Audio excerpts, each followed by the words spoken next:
పెట్టానా ఫ్రేమ్ పెట్టాను.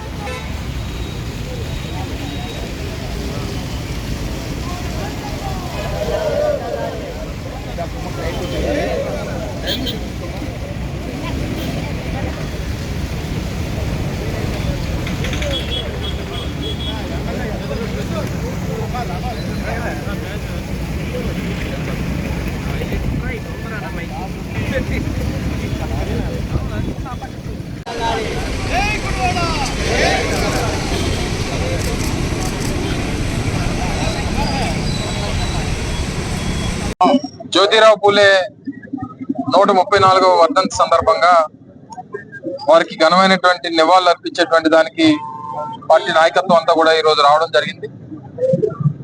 వారు వెనుకబడినటువంటి తరగతుల వరకు, ముఖ్యంగా దేశవ్యాప్తంగా ఉన్నటువంటి బీసీలకు వారు చేసినటువంటి కార్యక్రమాలు ఎంతో స్ఫూర్తిగా అనేక మంది నాయకులకి, ఎంతో మంది దేశవ్యాప్తంగా ఉన్నటువంటి మహానాయకులకి అది స్ఫూర్తిగా నిలబడి బీసీలకి సమాజంలో సముచితమైనటువంటి స్థానం కల్పించేటువంటి దానికి వారు చూపించినటువంటి మార్గం, వారి ఆశయాలు, వాటికి అన్నిటికీ అనుగుణంగా గడిచినటువంటి 5 సంవత్సరాలు కూడా పార్టీ అధ్యక్షులు, ముఖ్యమంత్రిగా 5 సంవత్సరాలు పనిచేసినటువంటి సందర్భంలో బీసీలకు ఇచ్చినటువంటి గౌరవం కూడా ఏ రకంగా ఇచ్చారో, రాష్ట్రంలో అసలు ఎన్ని బీసీ కులాలు ఉన్నాయి, ఈ కులాలు అసలు రాష్ట్రంలో ఈ కులాలకు సంబంధించినటువంటి ప్రజలు నివసిస్తా ఉన్నారు, ఉంటా ఉన్నారు అనేటువంటిది గుర్తించినటువంటి సందర్భాలు మీ అందరూ తెలుసు. 56 బీసీ కార్పొరేషన్, దాదాపు 139 బీసీ కులాలకు సంబంధించి 56 బీసీ కార్పొరేషన్స్ ని, వివిధ సామాజిక వర్గానికి సంబంధించినటువంటి బీసీ కార్పొరేషన్స్ ని ఏర్పాటు చేసి వారికి తగినటువంటి గుర్తింపునిచ్చి వారికి అన్ని రకాలుగా కూడా అండగా నిలబడినటువంటి గడిచినటువంటి ప్రభుత్వం. ఆ ప్రభుత్వంలో చేసినటువంటి అనేక కార్యక్రమాలు, అది కాంట్రాక్ట్స్ సంబంధించినటువంటి విషయంలో కానీ, లేదా దేవాలయాలకు సంబంధించినటువంటి కమిటీల విషయంలో కానీ, లేదా నామినేటెడ్ పదవుల్లో కానీ, లేదా ఎమ్మెల్సీలు ఎంపిక చేసేటువంటి క్రమంలో కానీ, లేదా గడిచినటువంటి సందర్భంలో మన జరిగినటువంటి ఎన్నికల్లో పార్లమెంట్ అభ్యర్థులుగా కానీ, లేదా శాసనసభ అభ్యర్థులుగా కానీ ఇచ్చినటువంటి గుర్తింపు గతంలో ఎవరు ఇవ్వలేదు, ఇక ముందు ఇచ్చేటువంటి పరిస్థితి కూడా ఉండదు. రీసెంట్ గా 11 మంది రాజ్యసభ సభ్యులు ఉంటే గడిచినటువంటి ప్రభుత్వాల్లో ఎప్పుడు కూడా బీసీలకి, ఎస్సీలకి ఇచ్చినటువంటి ఆ సముచితమైనటువంటి స్థానం గతంలో ఏ ప్రభుత్వం కూడా, ఏ పార్టీ కూడా చేయలేదు అనేటువంటి విషయాన్ని కూడా తెలియజేస్తా ఉన్నాం. ఇప్పుడు ఉన్నటువంటి ప్రభుత్వం తాలూకా పరిస్థితులు మనం చూస్తా ఉన్నాం. పూర్తిగా ప్రజలకి ఏదైతే ఎన్నికల ముందు ఇచ్చినటువంటి మాట ఏంటి, గడిచినటువంటి 6 నెలలుగా జరుగుతున్నటువంటి పరిపాలన ఏంటి అనేటువంటిది ఒకసారి దయచేసి అందరూ గమనించాల్సిందిగా కోరుతా ఉన్నాం.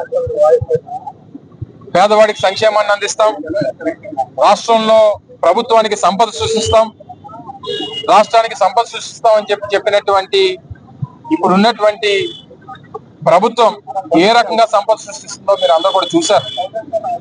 ఎంతమందికి ఉద్యోగాలు ఇస్తామని చెప్పి ఎంతమందికి ఉద్యోగాలు తీసేశారో చూసాం.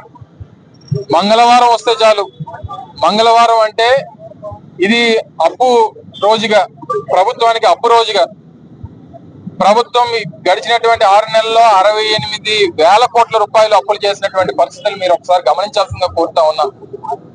మంగళవారం వస్తే చాలు, నిన్నకాక మొన్న కూడా దాదాపు 2,000 కోట్ల 2,500 కోట్ల రూపాయలు అప్పులు తీసుకొని వచ్చారు. దాదాపు 2,50,000 మంది వాలంటీర్లకి 10,000 రూపాయలు జీతం ఇస్తాం, పెంచుతాం అని చెప్పి 2,50,000 మంది వాలంటీర్లు రోడ్డు పడేశారు.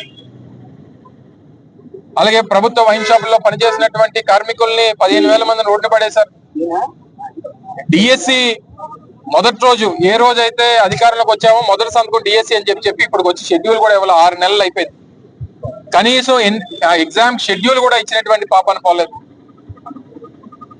ఏదైతే అమరావతికి సంబంధించి 15,000 కోట్ల రూపాయలు అప్పుగా మొన్న జరిగినటువంటి కేంద్ర బడ్జెట్ లో పెడితే దాన్ని ఏదో గొప్పగా చూపించుకునేటువంటి ప్రయత్నం చేస్తా ఉన్నారు. ఈరోజు 3 పోర్టుల్ని ప్రైవేటైజ్ చేయాలని చెప్పి చూస్తా ఉన్నారు. ప్రభుత్వ పోర్టులకు సంబంధించినటువంటి 3 పోర్టులు ఆ రోజు మేము నిర్మాణం మొదలు పెడితే వాటిని ప్రైవేటీకరణ, 5 మెడికల్ కాలేజ్ ప్రైవేటైజ్ చేయాలని చెప్పి చూస్తా ఉన్నారు.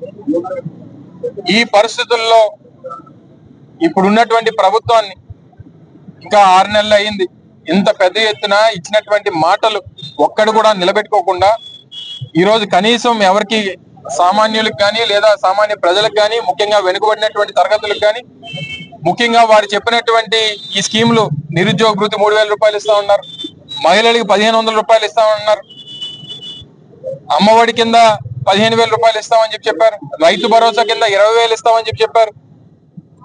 ఏ ఒక్కరికి కూడా సిలిండర్లు సంవత్సరానికి 3 అన్నారు. మొన్న శాసనసభలో ఒక ప్రశ్న వేస్తే ఈ సంవత్సరం 1 సిలిండర్ అని చెప్పి చెప్తా ఉన్నారు. ఏది కూడా ఇచ్చినటువంటి మాట మీద నిలబెట్టుకోకుండా కేవలం అధికారం కోసం పేదవాడిని మోసం చేసి, ప్రజల్ని మోసం చేసి ఈరోజు అధికారంలోకి వచ్చినటువంటి ఈ ప్రభుత్వం వారు ఇది కాక మళ్ళీ తప్పుడు ప్రచారాలు, తప్పుడు ప్రపగండా ఈరోజు ప్రతిపక్షంగా ఉన్నటువంటి మా మీద చేసి తద్వారా రాజకీయంగా లబ్ధి పొందాలనేటువంటి ప్రయత్నం చేస్తా ఉన్నారు. ఇవన్నీ మానుకుంటే మంచిది. తప్పకుండా వైఎస్ఆర్ కాంగ్రెస్ పార్టీ గడిచినటువంటి కాలంలో వెనుకబడినటువంటి తరగతులకి, బీసీలకి ఏ రకమైనటువంటి ప్రాధాన్యతనిచ్చిందో రానటువంటి కాలంలో కూడా అదే రకంగా వైఎస్ఆర్ కాంగ్రెస్ పార్టీ జగన్మోహన్ రెడ్డి గారి నాయకత్వంలో ఆ మహాత్మా జ్యోతిరావు పులే ఇచ్చినటువంటి ఆశయాలను, వారు చూపించినటువంటి ఆదర్శాలని ముందుకు తీసుకొని వెళ్ళి ఆ రకంగా ఈ రాష్ట్ర ప్రజల్ని, ఈ రాష్ట్రంలో ఉన్నటువంటి వెనుకబడినటువంటి తరగతులకి అండగా నిలబడుతుంది వైఎస్ఆర్ కాంగ్రెస్ పార్టీ అనేటువంటి విషయాన్ని మరొక